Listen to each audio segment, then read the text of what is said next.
한반도의 동쪽 끝에 우뚝 선 우리 땅 독도. 두 개의 큰 섬과 89개의 바위섬으로 이뤄진 독도는 우리의 바다 동해를 지키는 든든한 버팀목이다.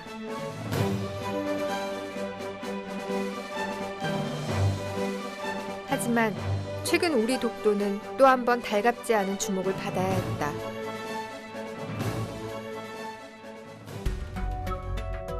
지난 8월 1일, 일본 자민당 소속 3명의 국회의원들이 울릉도를 방문한다는 명목으로 입국을 강행했기 때문이다. 한일 양국 관계는 급속도로 냉각됐다. 특히 입국한 의원들의 대표격인 신도는 2차 세계대전 당시 미군을 상대로 옥새 작전을 펼친 구리바야시 다다미치 육군 대장의 외손자다.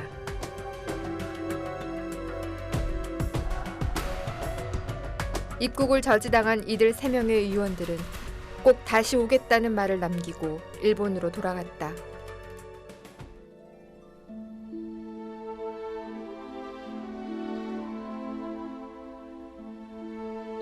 독도 문제가 거론될 때마다 누구보다 더 분을 참지 못하는 할머니가 있다.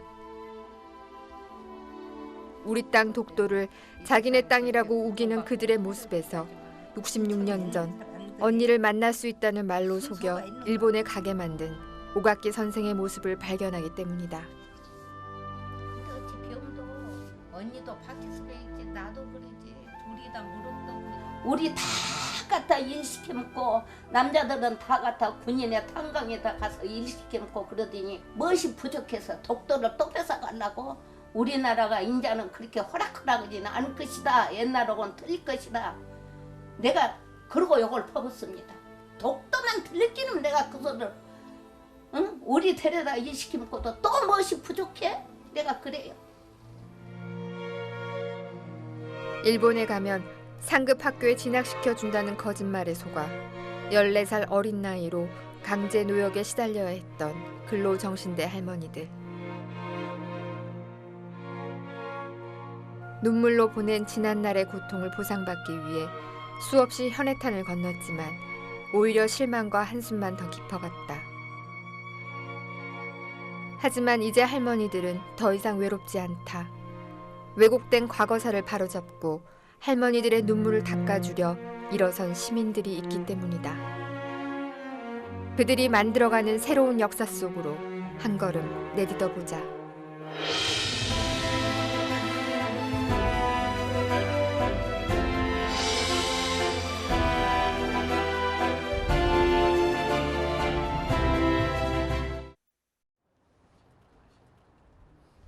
광주시 서구 양동. 좁은 골목길에 비켜서 있는 허름한 집 한 채, 양금덕 할머니의 보금자리다.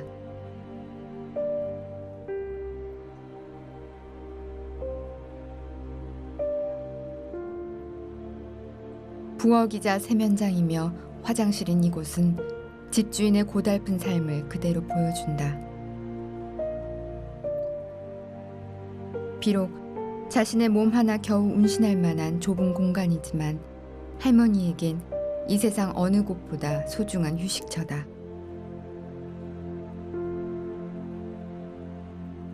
할머니는 지금도 67년 전 그날을 잊지 못한다. 그때 1944년 5월 중순경에 6학년 막 3월달에 올라가지고 한 2, 3개월 되었죠. 5월 중순경에 희연병이 느닷없이 교장 선생님 우리 교실로 듣고 왔더라고. 이분을 따라가서 말을 잘 들으면 중학교도 갈게. 첫째 중학교 말하더만 중학교도 가고, 아버지 나간 뒤에 도장을 갖고 나가서 도장을 갖고 가서는 내놓든 안 했어요. 우리 아버지가 절대 못 가게 한다께 한 번 간다고 말을 해놓고 안 가면 네가 아버지 다 경찰서 잡아놓는다고 놈에.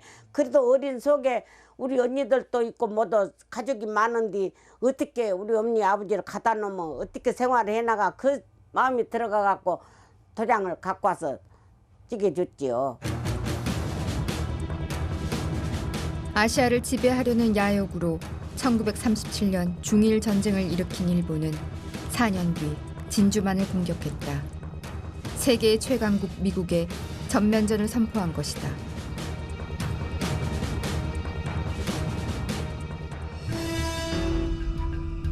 전쟁을 일으킨 건 일본이었지만 그 피해는 고스란히 우리 민족이 떠안았다.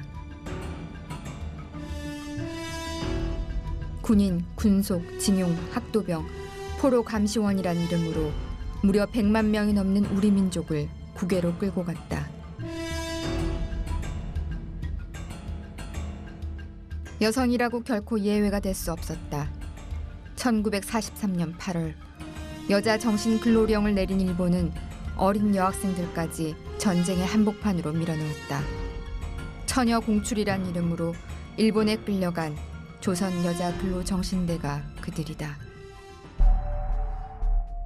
1944년 5월경 일본은 대전, 공주 등 충청남도 지역에서 140여 명, 광주, 나주, 목포, 순천, 여수 등 전라남도 지역에서 150여 명 등 약 300여 명의 어린 여학생들을 나고야로 끌고 갔다.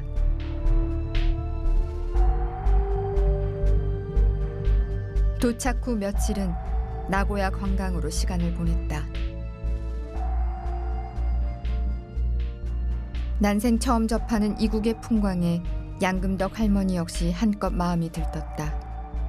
하지만 이런 설레임은 그리 오래가지 않았다. 일본에 가면 중학교에 갈 수 있고 돈도 많이 벌 수 있다는 일본인 선생님의 말은 새빨간 거짓이었다. 최종 배치된 곳은 나고야 미쓰비시 중공업 항공기 제작소. 당시 가미가제 공격에 쓰인 정찰기를 생산하는 곳이었다. 참말로 나고야 미쓰비시 비행기 만든 공장을 딛고 가서 이제 여기는 뭐 부속 나오고 여기는 없는다고. 그 부속이 이제 목포, 나주, 강주, 순천, 여수 다 분야가 다 틀려 일이. 그 비행기 속에 들어간 부속을 결정해갖고 나는 또 해플 또 잘한다고 페인트를 비행기 완전히 딱 된 놈을 페인트를 칠했지요. 밥을 질러 배고파서 죽었어. 이 감자에다가 알랭이 쌀에다가 그렇게 준 게 힘이 없으니까 뭐 한참 울 나이에 그 이 높은 데 가서 큰 페인트 요만한 그릇에다가 전기만 누르면 스위치 나오면 던데 그거 하다 하면서 잠깐 안 갔으면 또 안 갔다가 또 발로 차고 때리고. 그 당시에는 숭이 겁나게 컸는데 이제 오래 감게 이제 여기가 예. 지금 뭐 통증이나 이런 건 없으세요? 비 올라가 뭐 쑤시고 막 근지근지하고 막 그래. 14살 어린 소녀의 몸으로 감당하기 힘든 죽음의 공포는 매일매일 계속됐다. 그랬죠. 저녁에만 공습에 시달려 그러면 갔다 와서 우리아버지가 가지 말아 갈 때 것이 내가 죄받았다 그러고 우리가 보통치 않고 저녁마당 울면 또 운다고 또 돌아다니면서 또 조사다니면서 운다고 날리고 그래요. 아주 꼼짝을 못했어요. 우리 동물도 그렇게 취급 안 했어요. 해방이 되고도 한참 후에 돌아온 고향. 그러나 할머니에겐 또 다른 고난이 기다리고 있었다. 단지 일본에 갔다 왔다는 이유 하나로 일본군 위안부였다는 손가락질을 받은 것이다. 10년 동안은 살았죠. 살다가 어디서 뭔 말을 들었던 거 들어갖고 그때부터 10년 이상 나가서 들어도 안 해갖고 결국은 죽으려고 하니까 어서 살림먹어 살다가 들어와가지고 애기들 셋 있고 자기 43세 죽은 내 36세 43세 죽고 그 놈을 6남매를 이제 내가 셋 낳고 6남매를 참 미게 살릴 때 우리 친정어머니까지 우리 조카들 내 우리 언니 아들 애기들 남매 또 와갖고 열을 딛고 생활을 할 때 어떻게 그 또 고통을 말할 수가 없어요. 정말로. 내가 일본만 안 갔으면 이런 고통을 안 당하고 살았을 것인데 66년 동안 단 하루도 빼놓지 않고 되뇌이는 말. 내가 일본에 가지 않았으면. 할머니의 가슴에 남겨진 한은 옆구리의 상처보다 더 깊고 아팠다.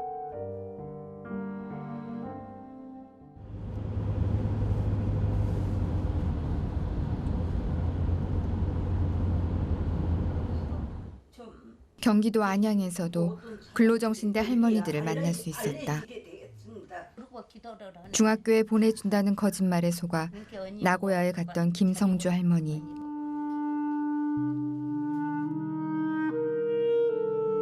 (1944년) 전남 순천 남초등학교를 갓 졸업한 할머니는 징용에 끌려간 아버지 대신 도장을 찍었다. 그것이 불행의 시작이었다. 미쓰비시 제4화료라고 그 료로 발령을 받아갖고 거기서 일중대에서 저는 3소대였습니다. 순천이 3소대에서 그 이제 아침에 출근할 때 6시 되면 종을 치고 료보가 이제 7시가 되면 식사를 합니다. 싹 줄을 서갖고 식사를 가면 아무것도 반찬이란 것은 없고 닭강 2조각 된장국 좀 하고 밥하고 줍니다. 굉장히 아주 음하게 아주 완전히 군대식입니다.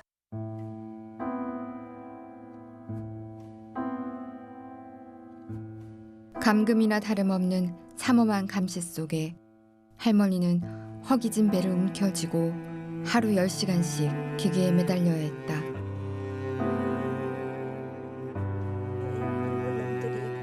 고사리 같은 손으로 그날 할당된 벅찬 작업량을 채워야 하다 보니 사고가 잦았다. 김성주 할머니도 기계의 손가락이 절단되는 중상을 당하고 말았다. 그러다가 어찌 그날은 이 작두 같은 것을 작은 본을 뜨는 것은 작두 같은 거에다 대고 그 본을 또 작두 같은 거 이렇게 놓고 이렇게 탁 잘랐다가 이 손가락이 이렇게 툭툭툭 뛰갖고 이렇게 피는 툭툭 뚫어. 그 일본 청년이 그 손가락을 주워갖고 갖고 노는 거요. 얼마나 분합니까? 세상에 일본 사람 같으면 저거 민족 같으면 저리 못할 거이다. 우리 한국 사람이 이렇게 쳐는 거인가.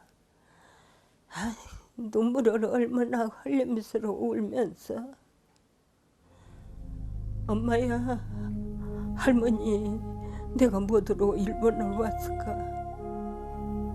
달이 뜨면 집이 마당이 환합니다. 전기 똑 쏘서 비치는 것 같아.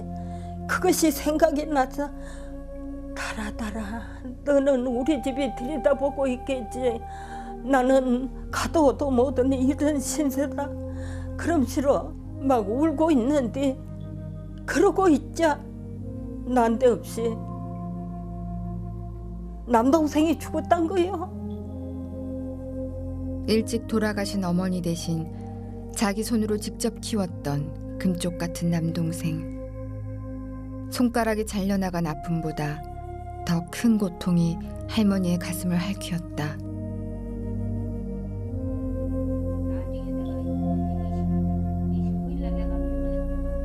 하지만 운명의 장난은 거기서 끝나지 않았다.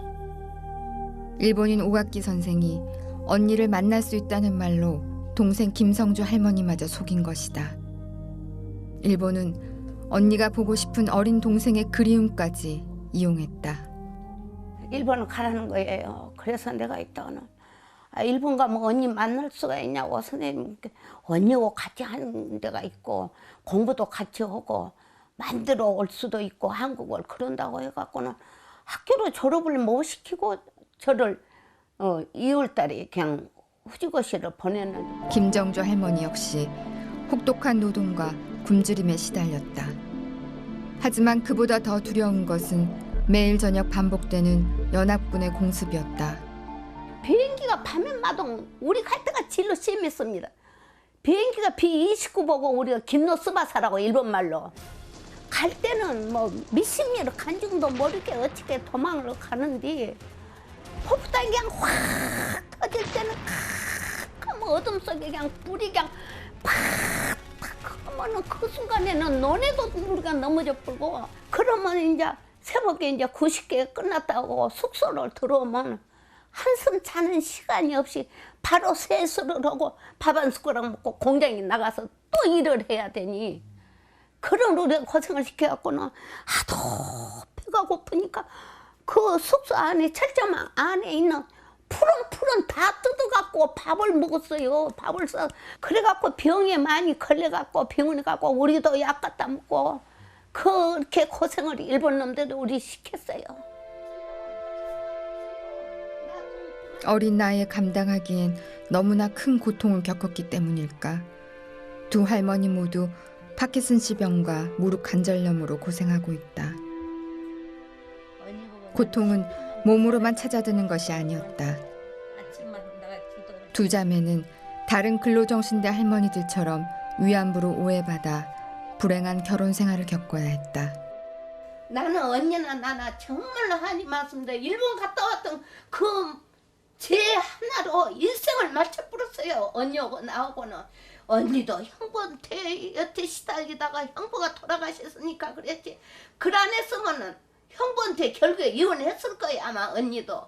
그랬지. 저도 역시 일본 갔다 왔다는 죄로 아무 죄 없이 내가 일본 가서 도둑질한 것도 아니고 나쁜 짓을 한 것도 아니고 뭐 어느 남자 상대한 것도 아니고 그러지만은 너도 일본 갔다 와서 민놈이나 거스겠냐 이런 제목으로 내가 결국에는 못 살고 이렇게 나왔는데 작년에는 전혀 어떻게든 일본 나라에서 무슨 해결이 딱 있을 줄 알았어요. 백주님이라 어떻게든 해결이 될 줄 알았더니 그것이 시집이지 무상으로 우리 정부같이 왜 정부가 그렇게 약해요? 왜 일본 놈들한테 왜 뻘뻘뻘 긴가 나는 그렇게 생각을 해요. 일본 놈한테 무슨 죄 지었어요? 왜 뻘뻘뻘 기고 마른 자를 못 하냐 말이요. 낮에도 불을 켜지 않으면 앞을 분간하기 힘든 서울의 반지하 단칸방. 김정주 할머니는 이곳에서 손녀와 단둘이 살고 있다.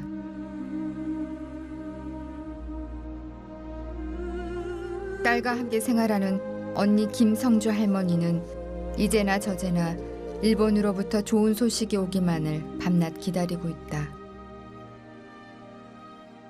할머니의 눈물이 마를 날은 과연 언제일까?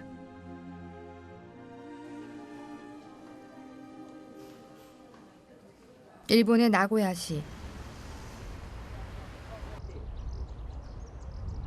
몇 년 전 공장 건물이 철거돼 빈토로 남은 미쓰비시 중공업 도토쿠 공장터. 전남에서 온 근로정신대는 이곳에 배치됐다. 남아있는 배수로만이 그때의 흔적을 간직하고 있다. 1944년 12월 7일 강도 7.9의 도난카이 대지진이 나고야 일대를 강타했다. 사망자만 무려 1,000여 명에 달하는 초유의 재난이었다. 대지진은 전남 지역 출신 근로정신대 6명의 목숨도 앗아갔다.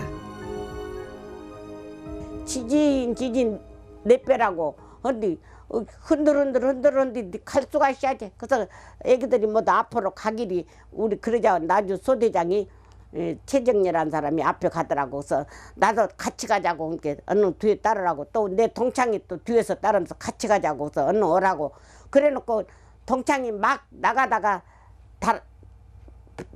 배랑박이 공장 배랑박이 넘어지면서 뛰려다가 넘어지면서 거기서 죽어본게 나는 이제 그러자 공장 탁 쓰러져 본게 가도도 못하고 갇혀버렸지요.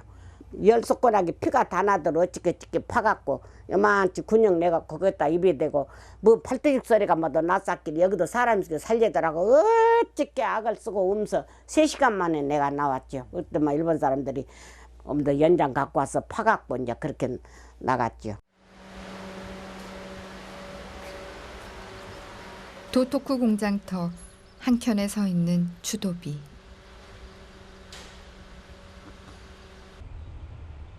서러움을 되풀이하지 않기 위해 여기에 진실을 새긴다라고 씌어있다. 1988년 12월 4일 뒤늦게 이런 사실을 확인한 나고야의 양심적인 시민들이 성금을 모아 지진으로 희생된 조선인 소녀들의 추도비를 세웠다.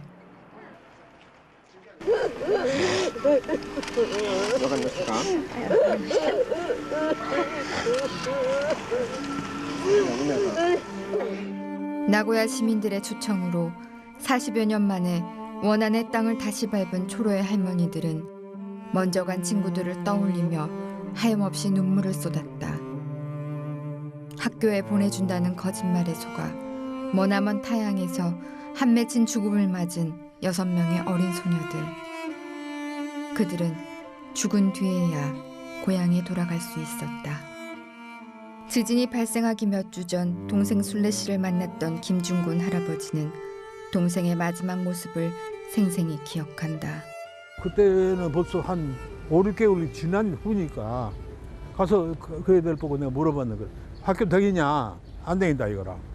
그 있을 만하냐? 그러니까 아이고 뭐 월급도 잘 안 주고 또 뭐 밥이라고는 밥하고 닭강이나 한 점 주고 여기 그 국물이나 좀 주고 죽겠다 이거라. 그런 말이 좀 틀리지 않느냐.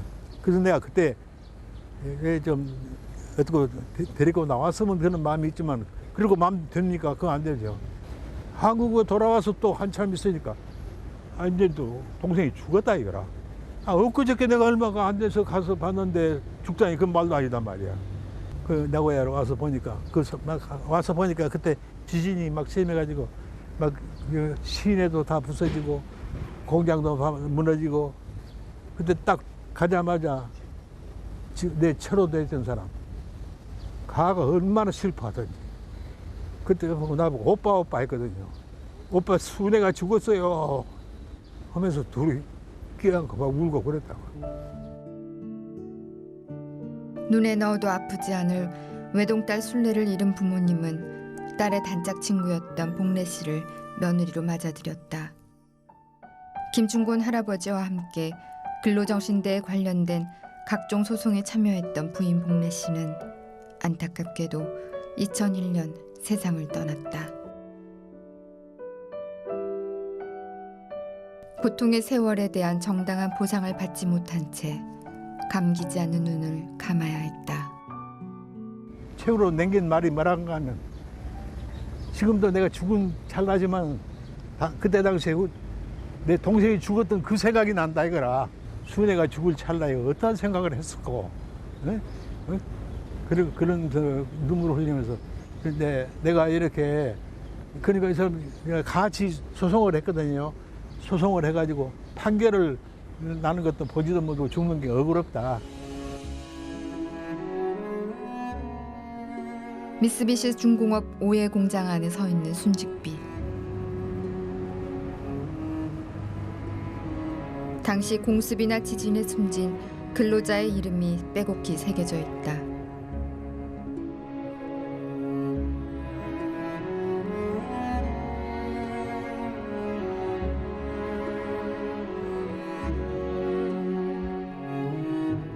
동판 맨 뒷장에 새겨진 6명의 한국인 소녀들. 그리운 고향집에 돌아가고 싶었던 그들의 꿈은 끝내 이루어질 수 없었다. というのはスズメがこういう電線に止まっておることがよくあります。最近はそういう光景がねなくなってきたんですけど、でもスズメはこれからどこへ飛んでいこうな、羽ばたいていこうという希望を持って電線に止まっておるんです。ところが挺身隊の人たちの姿が私はそれと連なって感じました。ずっとイ・ジョンスクさんを中心にして他の幼い子どもたちが並んで黙っておるんです。スズメが止まっておるように黙っておるんです。休憩時間に彼女たちはきっと故郷の朝鮮半島のことをみんな朝鮮半島のお父さんやお母さんのことを思いながら兄弟のことを思いながら心の中で泣いているんだなというような感じがしてなります。 근로정신대는 일본에서도 한국에서도 점점 잊혀져가는 존재가 됐다.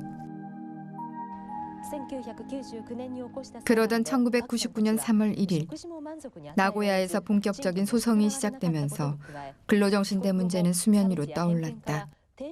해방 54년 만의 일이었다. 나고야의 40여 명 변호사들이 재판을 지원했고 양심적 시민들은 별도의 모임을 만들어 원고들의 항공료와 체류비 일체를 부담했다. 70 노구를 이끌고 현해탄을 넘기만도 수십 차례. 그러나 할머니들은 번번이 눈물을 삼켜야 했다. 일본의 사법부는 강제 동원에 대한 원고들의 주장을 모두 인정하면서도 1965년 맺은 한일 청구권 협정을 빌미로 미쓰비시의 손을 들어준 것이다. 원자들과 변호사님들이 6년간 비가 오나 눈이 오나 추우나 더우나 합심해서 이렇게 저희들을 덮게 해준 결과가 이것이니 내 눈물에서 피가 나올 때 변호사님, 원자께서는 얼마나 실망하고 기가 막힐까요? 거듭된 항소에도 불구하고 10년 동안 이어져 온 소송은 2008년 11월 11일 도쿄 최고재판소에서 최종 기각되고 말았다. 일본을 상대로 한 대부분의 과거사 소송이 그렇듯 어쩌면 그 시작부터 이미 패소가 예정된 재판이었다.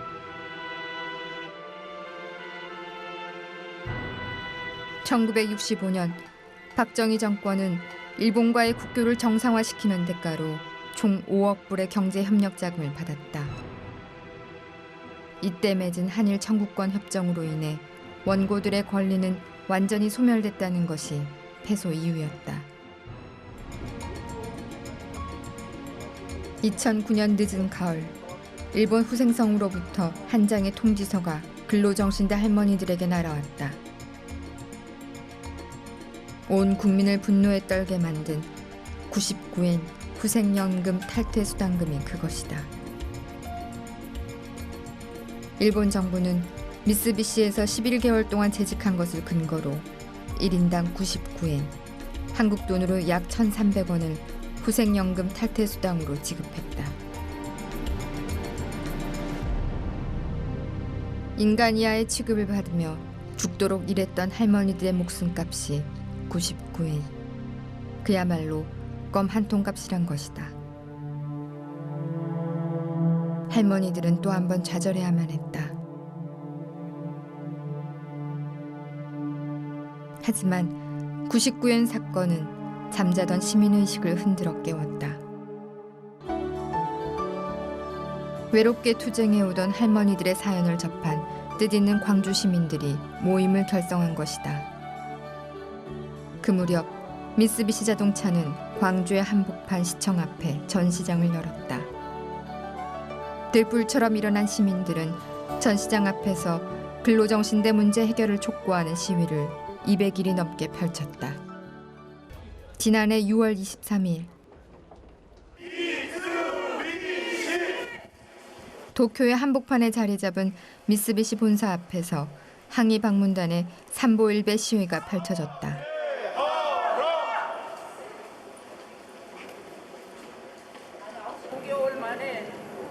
시위에 이어 국민 한 명 한 명의 뜻을 모은 항의 서명 용지를 미쓰비시 중공업과 일본 정부에 전달했다. 근로정신대 문제 해결을 촉구하는 우리 국민의 단합된 의지에 미쓰비시는 당혹한 기색을 감추지 못했다. 마침내 지난해 7월 14일 미쓰비시 중공업은 시민 모임 앞으로 짤막한 문서 한 장을 보냈다. 근로정신대 문제 해결을 위한 협상에 응하겠다는 내용이었다.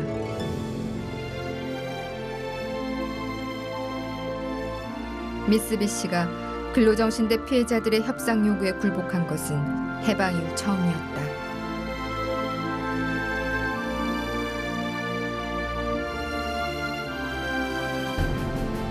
새로운 역사를 만들어가는 이름 없는 시민들이 거둔 값진 승리였다.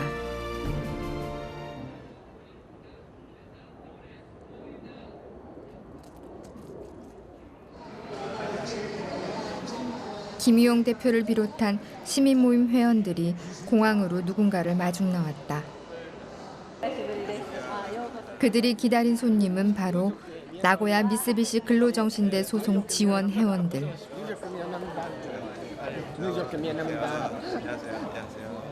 미쓰비시와의 4차 본 협상을 앞두고 어떤 전략으로 임할 것인지를 협의하기 위해 광주에 온 것이다.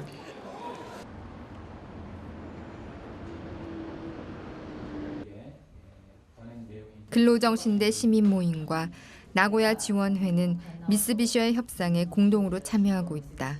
이날 광주를 방문한 세 사람은 1999년부터 10년간 이어온 나고야 미쓰비시 조선여자 근로정신대 소송의 산 증인이자 당사자다.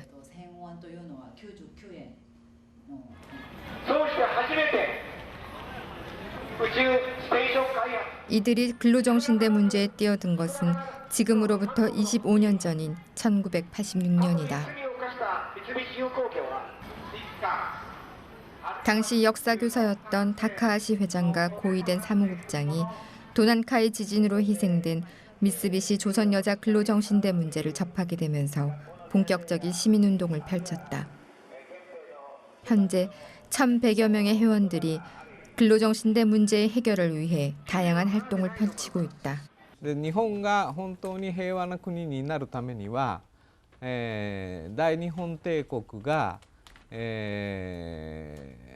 えた人々に対する被害を直接その被害者に対して救済をしていく、人権侵害を回復していくということが、どうしても必要だというふうに僕は認識して、この弁護団に加わりました。 지난 3월 11일 진도 9.0의 대지진이 일본 동북부를 강타했다.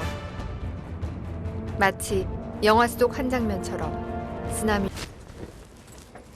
이른 아침 양금덕 할머니가 집을 나선다. 서울의 한 방송사로부터 일본 지진 피해자 돕기 모금 방송에 참여해달라는 요청을 받았기 때문이다. 그 가는 팔이 잘 안 떨어지지만은 그 역사는 다 제쳐놓고 우선 그 사람들 다 같이 우리 한국 나라에서도 이렇게 할머니들이 힘을 보탠다는 뜻으로 가서 토론하고 가서 안타까운 이야기도 하고 그러려고 갑니다.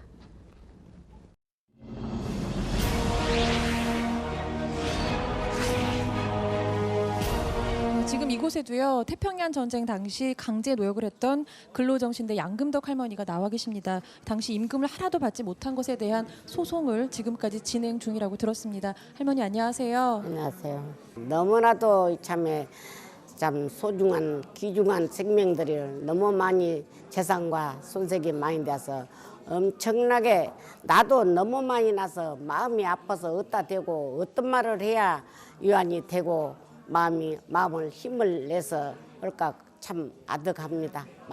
가슴 아플 따름입니다. 지금 참 하루속히 일어나서 힘내서 제기해서 그전같이 강대한 일본인 되면 그런 바람입니다. 네. 네, 정말 할머니 멋지십니다. 많은 광주 시민들도 자매도시 센다이를 돕기 위한 모금 대열에 합류했다. 근로정신대 시민모임도 함께했다. 사실 뜻하지 않은 대참사로 인해 미쓰비시와의 협상이 적지 않은 영향을 받고 있지만 일본 나고야에 있는 고마운 사람들에게 뜻을 전하고 싶기 때문이다. 아이들도 모금에 동참했다.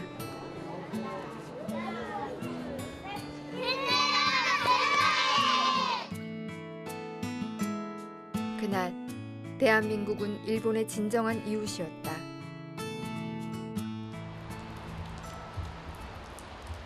밤새 내린 비가 새벽까지 이어졌다. 모두들 깊이 잠든 시간. 오후 2시에 예정된 나고야에서의 6차 협상을 위해 두 사람이 길을 나선다. 힘든 새벽길보다 마음을 더욱 무겁게 하는 것은 별다른 진척이 없는 협상 결과다. 돌아올 때 뭔가 다른 사람한테 그 전할 말이라도 들고 올 수 있을 것인지 한편으로 두렵기도 하고 마음이 참 무겁습니다.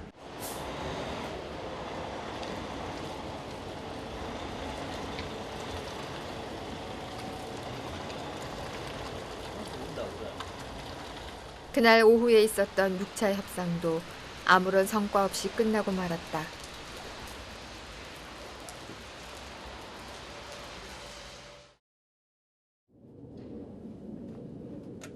6월의 어느 날 양금덕 할머니가 집을 나선다.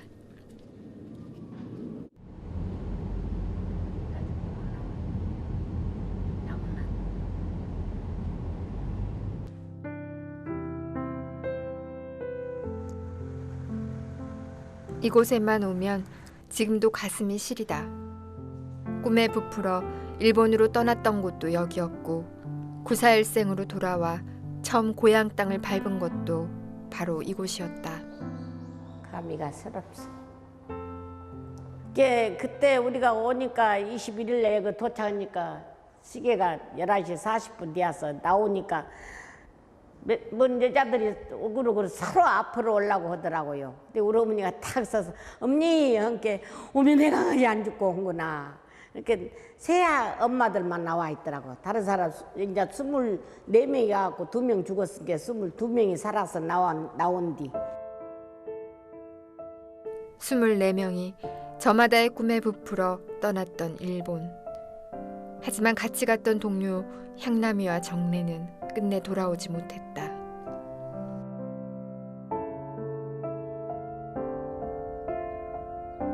양금덕 할머니는 지금도 그날 봤던 엄마의 고무신을 잊지 못한다. 요만큼 나가시다가 신을 벗으시더라고.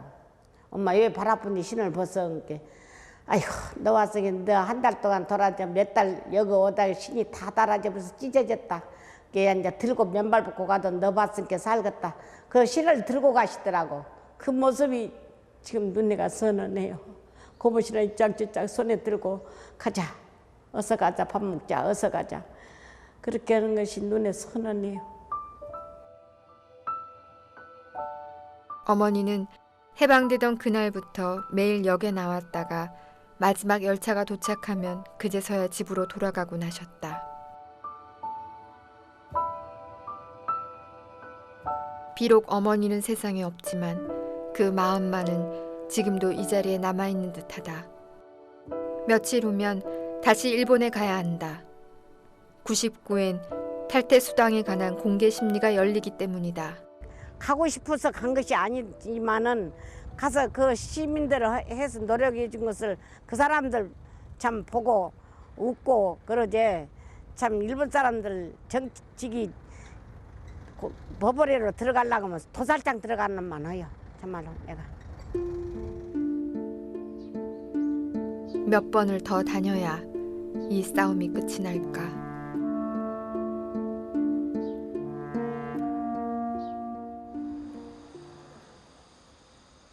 일본 방문을 며칠 앞둔 이국원 사무국장이 어느 허름한 2층 집을 방문했다. 일본에 뭐 편지 쓰고 계셔요? 태평양 전쟁 광주 유족회라는 낡은 간판이 붙은 이 집의 주인은 이금주 회장. 사전을 옆에 두고 하루 종일 각종 자료와 씨름하는 모습은 예나 지금이나 변함없다. 이금주 할머니의 남편은 강제징병 피해자다. 무뚝뚝했지만 더없이 따뜻하고 다정다감했던 사람. 그러나 행복은 아주 잠시였다.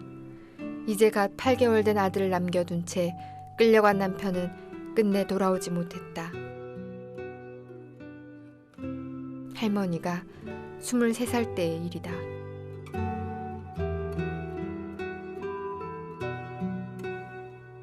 지난 1991년 뜻있는 제일교포의 도움으로 할머니는 남편이 사망한 키리바시 타라와 섬을 방문했다.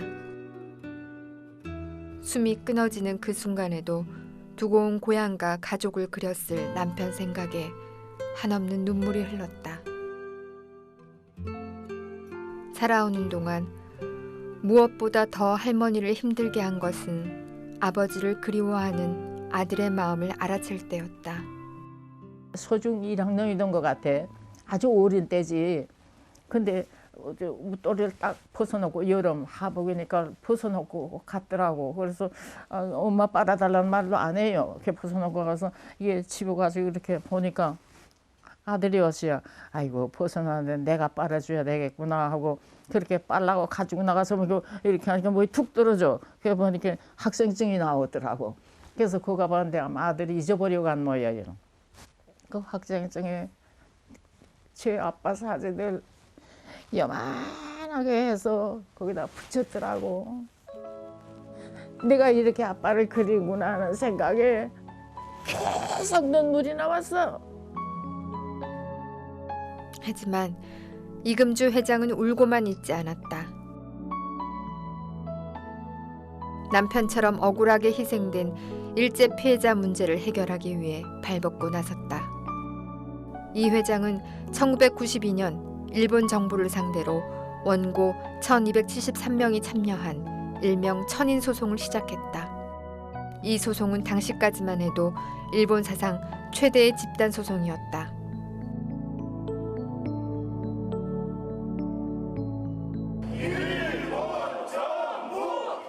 (1999년) 시작된 미쓰비시 근로정신대 소송 역시 나고야 소송 지원회와 함께 밤낮을 잇고 수고했던 이금주 회장이 없었다면 불가능한 일이었다.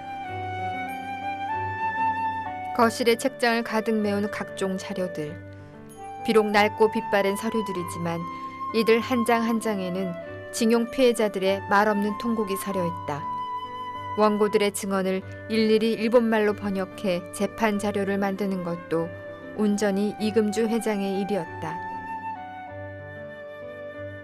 우리 조선사는 피해자들이 다 보상해줘야 돼요. 난 그거 바래요. 돈이 부러워서 돈이 좋아서 돈을 뺏고 싶어서가 아니라 자기네가 잘못을 뉘우쳐야 돼. 진심을 뉘우치고 그것이 한 사람이 그 자기네가 잘못했다고 간단하게 말내지만 그거 가지고는 안 돼. 김포에서 2시간을 날아 드디어 도쿄에 도착했다.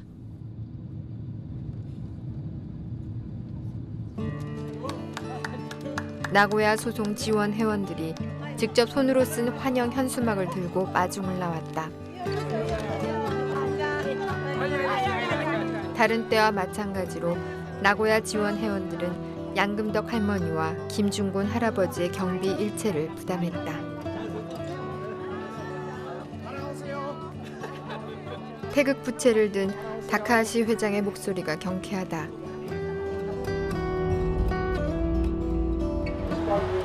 다음 날 일본 후생 노동성. 후생부엔 몇 말이냐? 일본 정부 초탈한다. 방청에 앞서 삼보일배 시위가 벌어졌다. 지난해 6월 도쿄에서 벌인 삼보일배 시위가 미쓰비시를 압박했던 것처럼 오늘의 삼보일배는 잠자는 일본의 양심을 뒤흔들 것이다.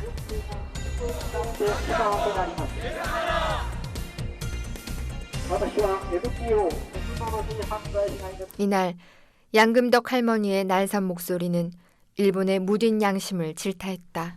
8월 15일 날 해방돼가지고 10월 21일 날 집이 돌려준 사람들이 그 안에 2개월 동안 순간이 있었는데 왜 돈 일어나나도 안 주고 집에 가 있으면 기다리면 보내준다고 한 사람들이 66년간 그 양심이 옳은 사람들이요. 이 세상에서 일 부려먹고 인권미 안 준 나라는 일본 나라밖에 없어요. 생각 좀 해보세요. 자기 나라에 와서 우리 자기 자식들이 와서 우리나라에 와서 이런 환경을 당했다고 하면 어떻게 생각을 합니까? 주려면 진지 주지 우리들은 또. 그것이 구행이 웬 말이요 그것이. 꼭 8월 15일까지 사죄하고 보상일을 부탁드립니다. 이만 드리겠습니다. 양금덕 화이팅! 다시 한번 양금덕 화이팅! 잘살아 잘살아. 300km가 넘는 먼 길을 달려온 나고야 지원 회원들은 다시 만날 날을 기약하며 아쉬운 작별 인사를 나눴다. 이날 변호인단은 99엔 지급의 위헌성을 지적했다. 日本国憲法の25条が、全ての人は健康で文化的な生活を営むことができるということを保障している。そういう法体系の下で、99円という年金の脱退手当金の支給が、憲法に違反するのではないかということを私たちは一番強調して主張したわけですね。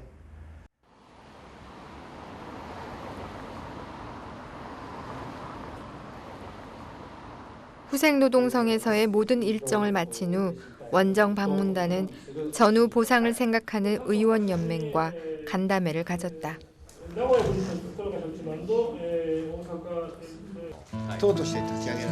곤노 의원과 이식혜 의원은 오래전부터 강제동원 피해자 문제에 대해 목소리를 내왔다. 특히 지난해에는 한국의 국회의원들과 함께 일제 피해자 지원재단 설립을 위한 공청회를 개최하기도 했다.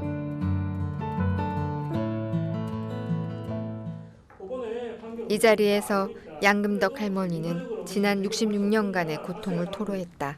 만약에 당신의 부모님이나 형제간들이 남은 나라에 가서 저와 같은 환경을 당했다면 어떻게 생각됩니까?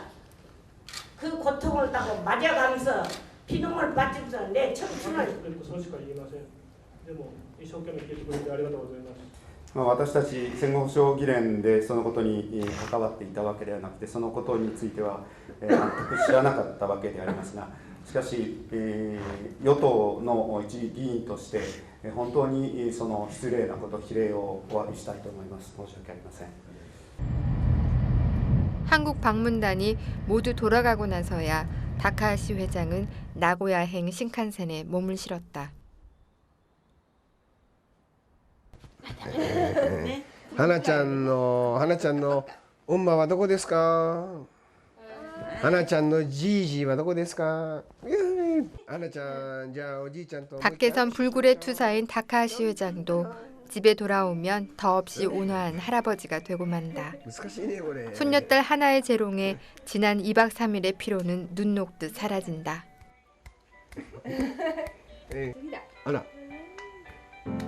딸 에미 씨는 경상도 청년 배용호 씨를 만나 결혼했다. 다카하시 회장은 흔쾌히 용호 씨를 사위로 맞아들였다.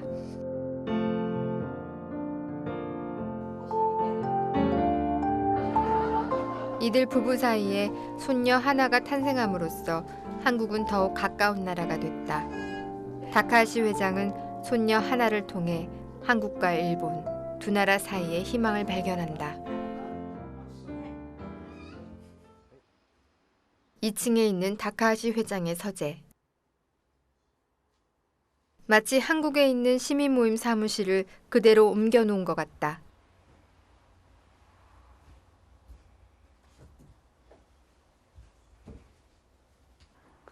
집에 돌아오자마자 메일로 들어온 사진을 확인하느라 바쁘다.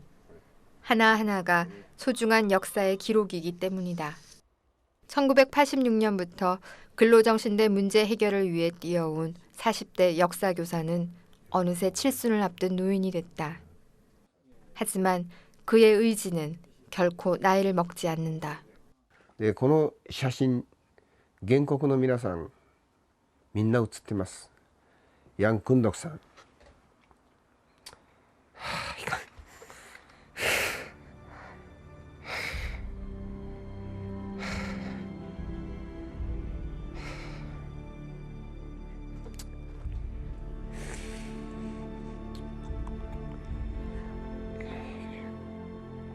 キム・ヘンさん、みんな写ってます。で、この人たちの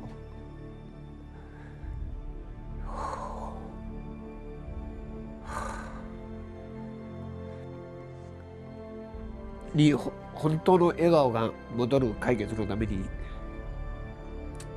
頑張りたいと思います。 다카하시 회장은 근로정신대 할머니들이 한 분 한 분 세상을 떠날 때마다 찢어질 듯 마음이 아프다. 그는 2009년 9월 고 김혜옥 할머니의 묘소에서도 죄스러운 마음에 뜨거운 눈물을 흘렸다.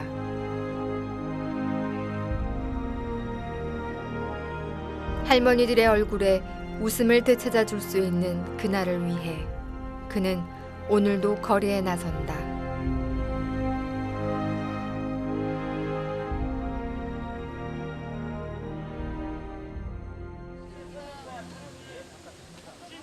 도쿄 원정 방문을 마치고 돌아온 회원들이 다시 10만 희망 릴레이 캠페인에 나섰다. 지난 3월부터 매 주말마다 등산객들을 대상으로 시작한 일이 벌써 6개월째 계속되고 있다. 8월 말 현재 벌써 6만여 명의 시민들이 서명을 하고 성금을 냈다.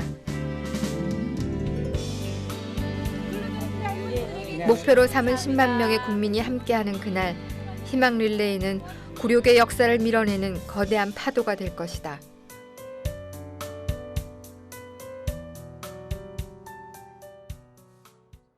그동안 일제 피해자 문제에 대한 우리 정치권의 무관심을 지적하는 목소리가 높았다.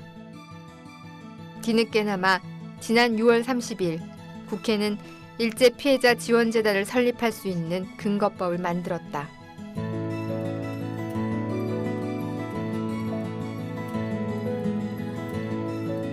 일본으로부터 받은 한일 청구권 자금을 이용해 막대한 이익을 얻은 수혜 기업들.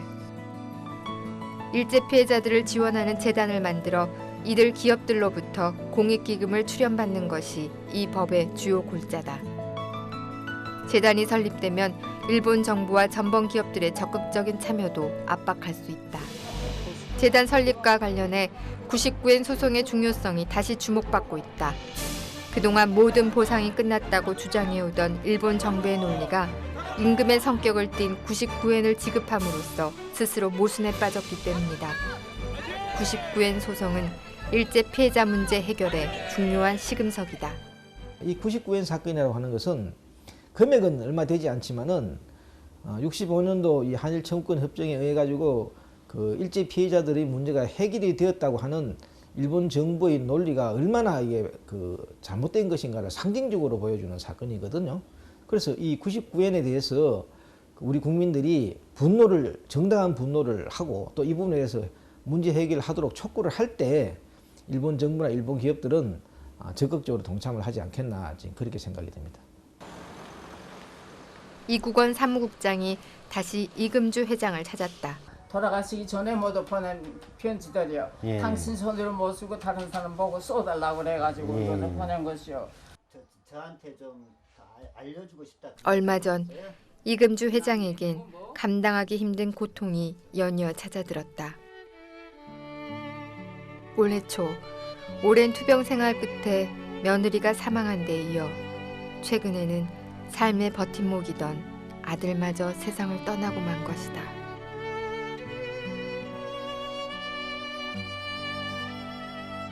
묘하니 꿈에 어디 신장동을 가는데 아들이 옆에서 있다 웃더라고 나보고. 그래서 내가 번시 그렇게 웃고 되게 그 노글노글한 성질이 아니요. 고집이 세가지고. 근데 신장로에서 이게 보면서 왼쪽으로 보면서 끄떡끄떡 하면서 그냥 지나갔어. 그러고 깨보니까 꿈이더라고. 그러니까 아들이가 죽었어.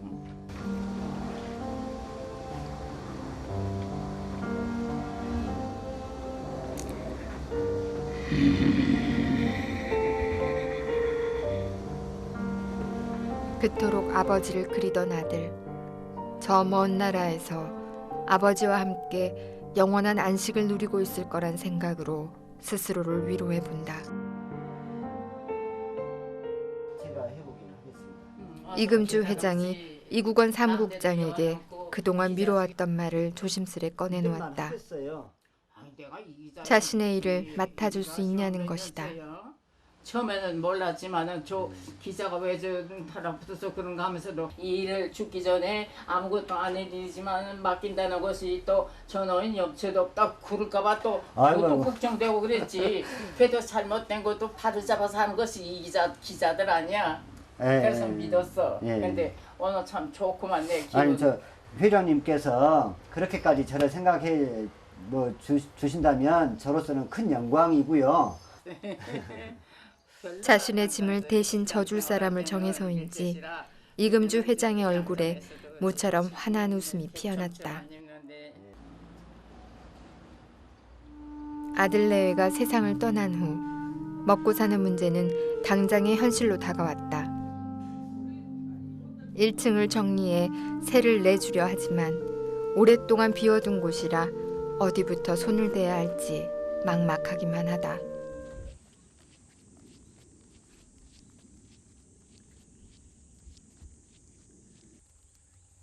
양금덕 할머니가 김혜옥 할머니를 찾았다. 잘 있었는가? 혹시 나 왔네. 아이고 얘가 어디라고 혼자 있는가? 6월 21일 날 갔다 왔네. 24일 날 왔는데 나 혼자 떴다부터 할랑께 영 마음이 안 좋네. 자네가 있으면 같이 힘을 쓰고 악다고 쓰고 그럴 것인데 이렇게 갖고 무지무지 끝나버리면 무엇이 되겠는가? 남도 부끄럽고 우리 정부에다 우리도 마음이 서운하고. 벌써 2년이 흘렀다. 양금덕 할머니와 함께 소송을 진행하던 김혜옥 할머니는 2009년 세상을 떠났다. 나도 이렇게 죽기 전에는 여가 안 와볼 때는 그런 생각이 안 들었는데 이 사람 이렇게 놓고 본 게 나도 어느 때 어떻게 당할지를 모르는 게 영 참 와서도 내 마음이 영 서글프고 우리가 좋은 일을 보고 이 땅속으로 어딘가나 묻힐란가. 만약에 그런 일 저런 일 없이 흩어지 않고 어디로 간 건지를 내가 어찌했었고 그것이 제일 걱정이요. 마음이.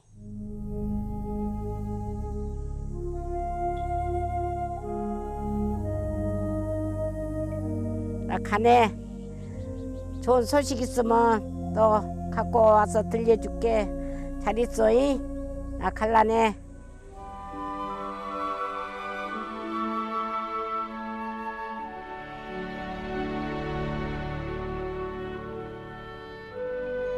해방 67년이 지난 지금도 근로정신대 문제는 아무것도 해결된 것이 없다. 모든 것이 진행 중이고 모든 것이 노력 중이다. 하지만 그 결과를 기다리기엔 할머니들에게 남겨진 시간이 별로 없다. 어쩌면 가해자들은 그것을 바라고 있는지도 모른다. 14살 어린 나이에 입은 할머니들의 상처는 66년이 지난 지금도 여전히 아물지 않는 생채기로 남아있다. 하지만 희망의 불꽃은 꺼지지 않고 있다. 바위가 굴러떨어질 줄 알면서도 산 위로 밀어올리는 시치프스처럼 미련스러울 만큼 앞만 보고 전진하는 이름 없는 시민들이 있기 때문이다. 청산되지 않은 역사는 반드시 되풀이된다. 과거를 바로잡고 새로운 역사를 만드는 일에 우리 모두 나설 때 할머니들의 영혼은 비로소 해방을 맞을 수 있다.